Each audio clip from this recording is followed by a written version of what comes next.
जी हाँ छात्रों, तो फाइनली कक्षा 9वीं वार्षिक परीक्षा 2025-26 विषय हिंदी 6 मार्च का असली वाला पेपर लेकर आ चुके हैं, वो भी पूरे पूरे सॉल्यूशन के साथ। तो बच्चों आपको बिल्कुल भी टेंशन नहीं लेना। यदि आप इस क्वेश्चन पेपर को सॉल्व कर लेते हैं तो 100% गारंटी है कि आपकी इस बार हिंदी में फुल नंबर आने वाले हैं। आपका सिंगल नंबर कहीं पास का भी कटने वाला नहीं है, क्योंकि बच्चों आपको असली क्वेश्चन पेपर का पूरा पूरा सॉल्यूशन इस वीडियो पर मिलने वाला है। तो चलिए बच्चों, बिना टाइम वेस्ट किए सबसे पहले आप देख लीजिए पेपर का फ्रंट पेज आपका कुछ इस टाइप का होने वाला है।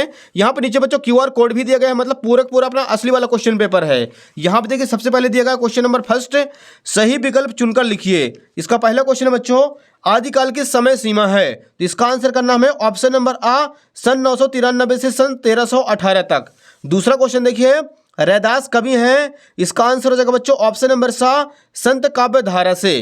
तीसरा क्वेश्चन देखिए, रसात्मक वाक्यम काव्यम परिभाषा दी है, तो इसका आंसर हो जाएगा बच्चों ऑप्शन नंबर सा आचार्य विश्वनाथ ने दी है। चौथा क्वेश्चन, एकांकी में अंक होता है, तो एकांकी में एक अंक होता है।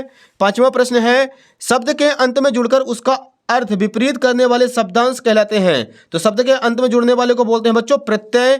छठवां क्वेश्चन देखिए, माटी वाली को शहर से अपने गांव पहुंचने में समय लगता था, तो इसका आंसर हो जाएगा बच्चों 2 घंटे का समय लगता था।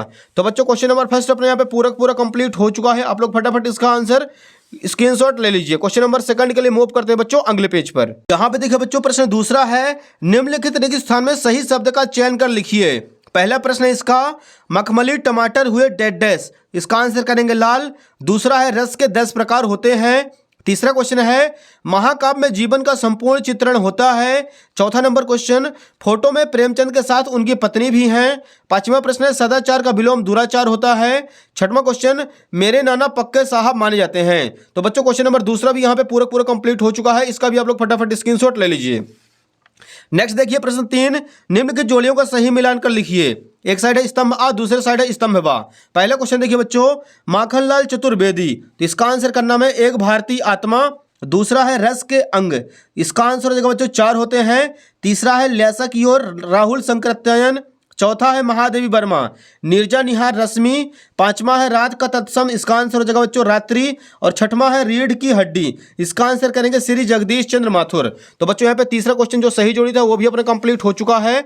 अगला क्वेश्चन देखिए, पहले बच्चों चौथा नंबर दिया गया है, निम्नलिखित प्रश्नों का उत्तर एक वाक्य में लिखिए। पहला प्रश्न है, मानसरोवर से कवि का क्या आशय है, इसका आंसर लिखेंगे मन रूपी पवित्र सरोवर जिसमें मनुष्य को स्वच्छ विचार रूपी जल भरा है, मानसरोवर कहलाता है। दूसरा क्वेश्चन है, कविता के शाब्दिक अनुशासन नाम का क्या है, तो इसका आंसर हो जाएगा छंद नाम है। तीसरा प्रश्न, साहित्यिक पुरखे किसे कहा गया है, तो इसका आंसर हो जाएगा बच्चों मुंशी प्रेमचंद्र को। चौथा क्वेश्चन, वल शब्द में वान प्रत्यय लगाने से कौन सा शब्द बनेगा, तो इसका आंसर हो जाएगा बलवान। पांचवा प्रश्न, लोक में प्रचलित उक्ति क्या कहलाती है, तो इसका आंसर लिखेंगे बच्चों लोकोक्ति कहलाती है।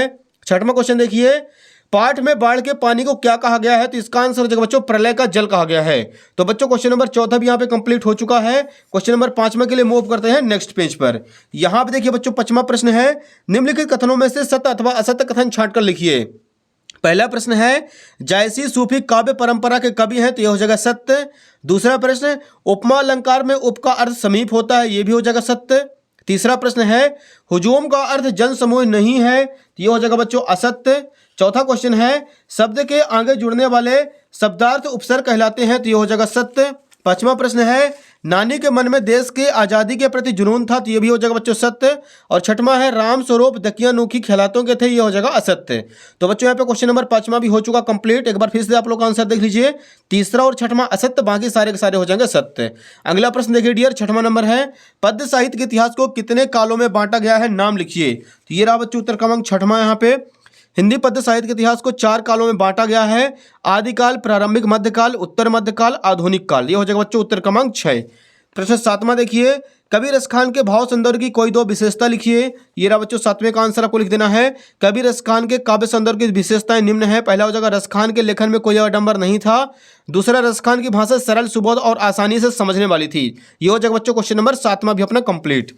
नेक्स्ट देखिए क्वेश्चन नंबर 8वां, कवित्री को घर जाने की चाह से क्या तात्पर्य है, तो यहाँ पे लिखेंगे बच्चों उत्तर क्रमांक 8। कवित्री का घर जाने की चाह से तात्पर्य है प्रभु से मिलाप, इस भव सागर से मुक्त होकर अपने प्रभु की शरण में जाना है। कवित्री परमात्मा की शरण को ही अपना वास्तविक घर मानती है। वे कहती है कि उनकी सारी उम्र बीत गई, उन्होंने प्रभु से मिलने का कोई प्रयास नहीं किया, उम्र बढ़ती जा रही है, वो मृत्यु नजदीक आ रही है। ये हो जाएगा बच्चों क्वेश्चन नंबर 8वां अपना कंप्लीट। इसका भी आप लोग फटाक से स्क्रीनशॉट ले लीजिए। नेक्स्ट क्वेश्चन देखिए बच्चों, 9वां नंबर है, माखनलाल चतुर्वेदी को कोयल से ईर्ष्या क्यों हो रही है। ये रहा बच्चों क्वेश्चन नंबर 9। माखनलाल चतुर्वेदी को कोयल से ईर्ष्या का मुख्य कारण उसकी स्वतंत्रता से है। कवि को अंग्रेजों द्वारा काल कोठरी में बंद कर दिया गया है, जबकि कोयल स्वतंत्र से आकाश में उड़ रही है, जिसे देखकर कवि को उससे ईर्ष्या हो रही है। तो ये हो जाएगा बच्चों क्वेश्चन नंबर 9 भी अपना कंप्लीट। नेक्स्ट देखिए क्वेश्चन नंबर 10वां है, काव्य किसे कहते हैं, उसके भेदों के नाम लिखिए। तो यहाँ पे लिखेंगे बच्चों, काव्य की परिभाषा आचार्य विश्वनाथ के अनुसार रसात्मक वाक्यम काव्यम अर्थात रसयुक्त वाक्य काव्य है। काव्य के 2 भेद होते हैं, दृश्य काव्य, श्रव्य काव्य। प्रश्न 11 देखिए, रस के प्रकार एवं उनके स्थायी भाव लिखिए। अथवा दिया गया है, छंद किसे कहते हैं, उसके प्रकारों के नाम लिखिए। तो यहाँ पे लिखेंगे उत्तर क्रमांक 11, छंद जिस रचना में अक्षरों एवं मात्राओं की संख्या निश्चित हो तथा यति गति लय एवं तुक आदि का ख्याल रखा जाए उसे छंद कहा जाता है। छंद 2 प्रकार के होते हैं, वर्णिक छंद और मात्रिक छंद। तो बच्चों यहाँ पे क्वेश्चन नंबर 11 भी हो चुका कंप्लीट। क्वेश्चन नंबर 12 के लिए चलते हैं अगले पेज पर। गद्य की प्रमुख विधाओं के नाम लिखिए। तो ये रहा बच्चों उत्तर क्रमांक 12, निबंध, कहानी, उपन्यास, नाटक, आलोचना, रेखाचित्र, संस्मरण, जीवनी, आत्मकथा, यात्रा, संस्मरण आदि गद्य की विधाएं हैं। प्रश्न 13 देखिए बच्चों, प्रेमचंद के साहित्य की कोई 2 विशेषताएं लिखिए। तो यहाँ पे लिखेंगे बच्चों 13 का राइट आंसर। प्रेमचंद के साहित्य की 2 विशेषताएं निम्न है। पहला, प्रेमचंद की रचनाओं में जनसाधारण की भावनाओं, परिस्थितियों और समस्याओं का मार्मिक चित्रण है। दूसरा पॉइंट, प्रेमचंद की रचनाओं में सरल भाषा का प्रयोग किया गया है। तो ये हो जाएगा question number 13 complete. Question number 14 देखिए, कांजी हाउस में कैद पशुओं की हाजिरी क्यों ली जाती थी। ये रहा बच्चों 14 नंबर, कांजी हाउस में कैद सभी पशु कैदी ही थे, वहां की दीवारें भी कच्ची ही थी। यह देखने के लिए कि कैद पशुओं में से कोई भाग तो नहीं गया, इसकी जानकारी के लिए उनकी हाजिरी ली जाती थी। तो क्वेश्चन नंबर 14 भी हुआ कंप्लीट। नेक्स्ट देखिए बच्चों, प्रश्न क्रमांक 15 है, महादेवी वर्मा उर्दू फारसी क्यों नहीं सीख पाई। ये लीजिए बच्चों इसका राइट आंसर, महादेवी वर्मा उर्दू फारसी नहीं सीख पाई क्योंकि उन्हें इन भाषाओं में रुचि नहीं थी। इसके अलावा उनके घर में उर्दू फारसी भाषाओं का कोई भी माहौल नहीं था। प्रश्न 16 देखिए, समाज के प्रकार बताते हुए उनके नाम लिखिए। यहाँ आप लिखेंगे उत्तर क्रमांक 16, समाज 6 प्रकार के होते हैं, तत्पुरुष समाज, कर्मधारय समाज, द्विगु समाज, द्वंद्व समाज, बहुव्रीहि समाज और अव्ययी भाव समाज। ये हो जाएगा उत्तर क्रमांक 16। प्रश्न 17 देखिए, गोलंबर के पास जनसंपर्क की गाड़ी क्या ऐलान कर रही थी। तो यहाँ पर लिखेंगे बच्चों क्वेश्चन नंबर 17, गोलंबर के पास जनसंपर्क की गाड़ी बाढ़ के पानी के विषय में घोषणा कर रही थी।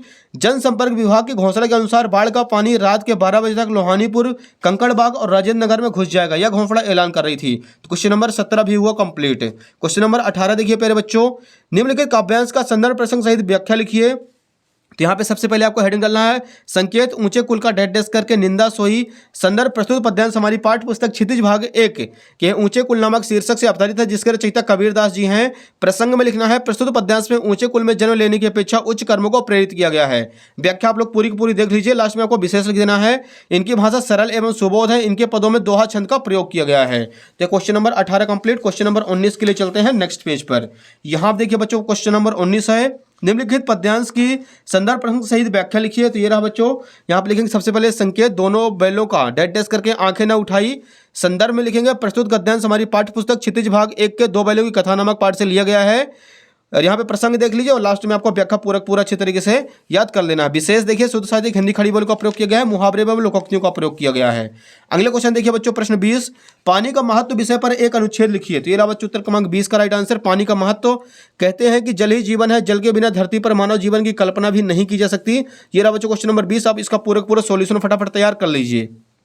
नेक्स्ट देखिए बच्चों क्वेश्चन नंबर 21 है, निम्नलिखित अपठित गद्यांश को पढ़कर नीचे दिए गए प्रश्नों को उत्तर लिखिए। तो यहाँ पे देखिए बच्चों अपठित गद्यांश दिया गया है, इसके क्वेश्चन अगले पेज पर दिए गए हैं।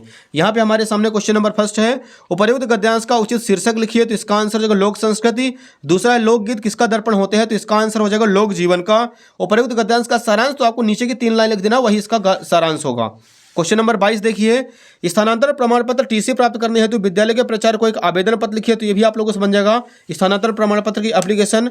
लास्ट क्वेश्चन देखिए बच्चों 23 नंबर है, निम्नलिखित विषयों में से किसी एक विषय पर सारगार्भित निबंध लिखिए। पहला पॉइंट दिया गया है विद्यार्थी जीवन में अनुशासन, दूसरा पुस्तकालय, तीसरा पर्यावरण प्रदूषण, चौथा जीवन में खेलों का महत्व, पांचवा मेरी पुस्तक। तो बच्चों यहाँ पे अपना पूरा असली क्वेश्चन पेपर कंप्लीट हो चुका है। उम्मीद है कि आपको वीडियो पसंद आई होगी। वीडियो को फटाफट लाइक कर दे, चैनल को सब्सक्राइब कर लीजिए, क्योंकि बाकी सारे विषय के जो आपके असली क्वेश्चन पेपर है बच्चों इसी यूट्यूब चैनल पर मिलने वाले हैं। धन्यवाद।